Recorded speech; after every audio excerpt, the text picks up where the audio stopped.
नमस्कार दोस्तों, आपका स्वागत है आपके अपने चैनल स्टडी ट्रिक्स में। तो दोस्तों, आज की दैनिक सवेरा की जो सीटी की न्यूज़ है वो एक बार पढ़ लेते हैं, जो भी जानकारी है।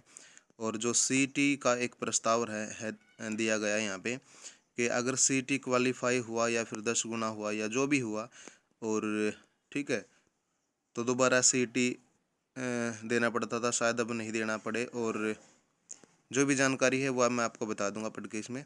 ठीक है, तो दोस्तों स्वागत है आपका।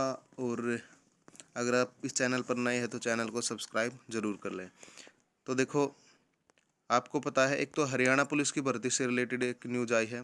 ठीक है, हरियाणा पुलिस की जो 5600 वैकेंसी की एडवर्टाइजमेंट आई थी, ठीक है, उनके फार्म भरे जा चुके हैं, लेकिन अब तक वो भर्ती थमी हुई है।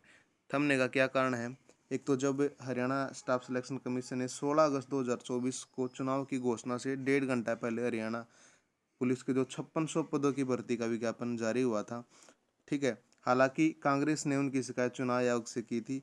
तब आयोग ने दावा किया था कि यह विज्ञापन दिन में दोपहर 1:30 बजे अपलोड कर दिया गया था, और इनमें पुलिस सिपाही के 4000, ठीक है, जो पुरुषों के हैं, और महिलाओं के 600 पोस्ट, और आईआरबी के 1000 पद शामिल हैं।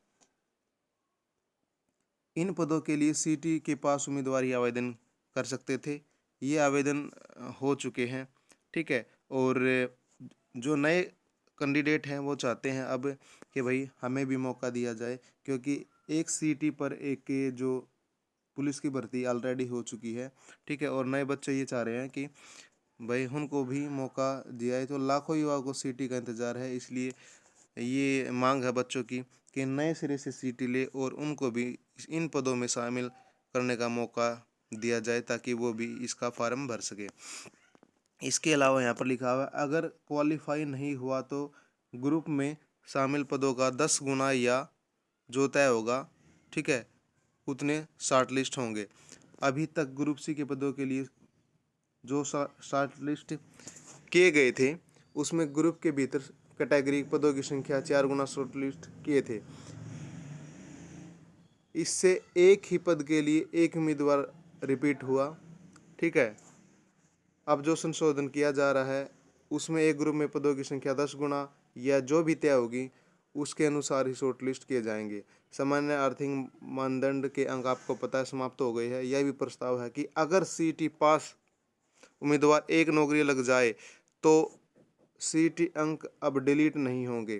पहले प्रावधान था कि दोबारा सीटी देना पड़ता था और पहले सीटी के अंक समाप्त हो जाते थे नौकरी लगने के बाद, मगर इस प्रस्ताव को अगर मंजूरी मिली तो यह संभव हो पाएगा। क्या संभव हो पाएगा? यह संभव हो पाएगा कि सीटी के अंक डिलीट नहीं होंगे अगर आप नौकरी लग जाते हैं तो। ठीक है, और यहाँ पर लेकिन एक दिक्कत यहाँ पर आ रही है कि हरियाणा सरकार मंजार में फंसी है कि सीटी क्वालिफाई किया जाए या फिर 4 गुना को बढ़ाकर ज़्यादा किया जाए। ठीक है, तो ये दिक्कतें यहाँ पर अभी आ रही है। और यहाँ पर एक चीज़ और दैनिक सवेरा ने लिखी है कि हरियाणा कर्मचारी आयोग ने अभी तक सीटी का जो प्रस्ताव है वो नहीं भेजा कि किस हिसाब से करना चाहिए, क्योंकि सरकार ये इंतज़ार क्यों कर रही है? क्योंकि एचएसएससी को इस बारे में ज़्यादा पता है कि क्या क्या कठिनाई आ रही है। हालांकि अगर सरकार चाहे तो अपनी तरफ से भी क्वालिफाई कर सकती है। तो लगभग 17 दिन हो चुके हैं, अब तक कोई प्रस्ताव नहीं भेजा गया, इसमें लिखा हुआ है। ठीक है, तो इसके अलावा 250 क्लर्क ऐसे हैं जिनकी अभी तक ज्वाइनिंग नहीं हुई है। राजस्व और आपदा प्रबंधन विभाग है। ठीक है, तो दैनिक सवेरा से वो बार बार आग्रह कर रहे हैं कि हमें ज्वाइनिंग दिलवाई जाए और हमारी खबर पहुंचाई जाए। तो और जो डिपार्टमेंट के जो भी अधिकारी है राजस्व और आपदा प्रबंधन विभाग के, वो बोल रहे हैं कि हमारे पास अभी तक कोई लिस्ट नहीं आई है, इसलिए हम ज्वाइन नहीं करवा सकते। तो यही खबर थी आज की। और मेन खबर तो ये थी कि अगर 10 गुना या जो भी होगा, जितने भी शॉर्ट लिस्ट होंगे, हो सकता है, ठीक है, यह संभव तभी होगा जब प्रस्ताव लागू हो जाएगा। ये हो सकता है कि आपको का सीटी का जो स्कोर है वो 0 ना हो, बेशक आप नौकरी लग जाओ। तो यही जानकारी थी। और बस, जय हिंद, जय भारत।